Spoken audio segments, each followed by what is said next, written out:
everybody. It's Debbie and Nikki and Isaiah, and we are here with our famous mentors in Orlando, Florida at our Masters Retreat, and we're here for another episode of Ask Ron. So, you guys ready to get started? Yep. Yes. All right. So in other words, Debbie, we're doing the WWRD, right? What would Ron do? Yes, that's right. That's what we're doing.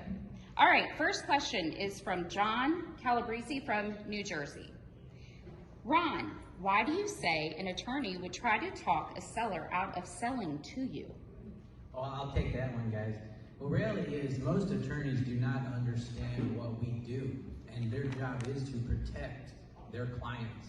So the best thing to do in Ron's world is find an attorney, talk to them, explain what we are doing, and then use them. But most attorneys will try to talk everybody out of it because they just don't know what we are doing.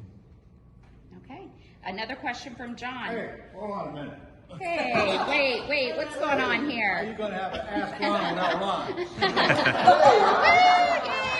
wanna hear more Ron? That was a good answer, by the way. It was good. That was impressive. I learned from the best. And the reality is, when you're buying with owner financing, they have to poo-poo that because they gotta tell them, you know, you could get the property back and try to scare the crap out of them. Yeah. All right, another question from John. When wholesaling, what is the difference between assignment and simultaneous close?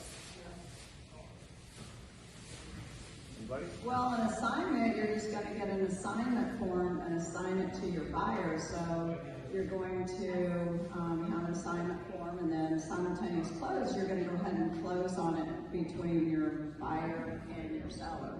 So it's a lot easier just to assign it, but in some instances, your seller will know, your buyer will know what you paid for it on the assignment form. Okay. Assignment is quick and easy. Yes. Generally, if you're making less than $15,000, $20,000, you may want to just do a fast assignment. A double close means, just like Barbara said, you're actually going to close on the deal, pay the closing costs and everything, and then resell it to someone else. Another set of closing costs. But that's when you're making the big bucks, and that's when you want to do a double closing, generally speaking. Now, you add to that. Well, first of all, your buyer is always going to know what you paid for the assignment because they're going to get a copy of the contract with your seller. But there's a couple of states now where you can't unassign contracts, mainly Illinois and Oklahoma. But you could do a double close. If you buy it and resell it, does not come under that new assignment law in those two states. And there's a few cases where I've had to do a double close because I'm making so much money and I don't want the buyer to find out. If I buy it first and then I resell it, it's none of my buyer's business what I just paid for it. But that's very rare. Most wholesalers out there today are just assigning contracts. And if you're doing a double close and you don't have the money, use transactional funding, which is about 24, 40-hour funding at a very low cost, but it's quick money that you can use to do a double close. Okay, good?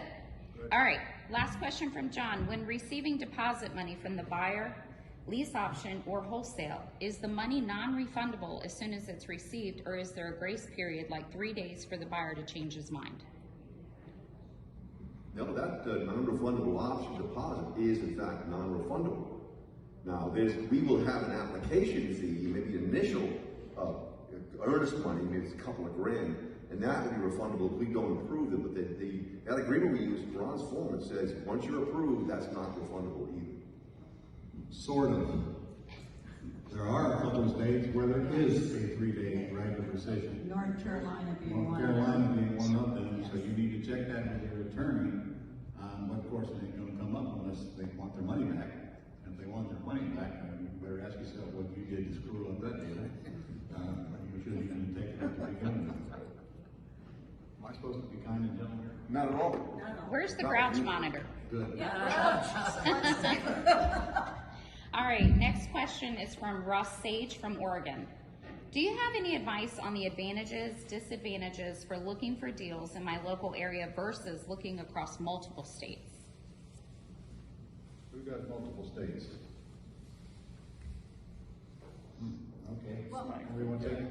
there are some advantages to doing your local deal. You're right there, you can see it. If the seller's in the property, then you can work with them. But in some situations, it's a lot easier You can see the property, you don't have to worry about what you don't see. We're looking for pictures and videos.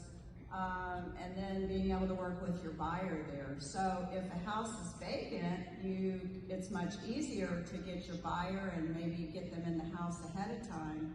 But I mean, you can certainly do virtual, but it just makes it a little bit easier when you're right there with boots on the ground. Okay, next question. If you can't do it in your backyard, you won't do it in anybody else's backyard either. Okay, next. But again, wait a minute, I'm not finished. Okay. But I got students doing it all over the country nowadays since everything is so virtual. But honestly, getting out of your backyard is going to make it easier to get into somebody else's backyard. Start where you live. Okay, that kind of goes into the next question, Ron, from Tim McAlevy from Virginia. And which states do you think your students are getting the most deals right now? The one they live in, Tim.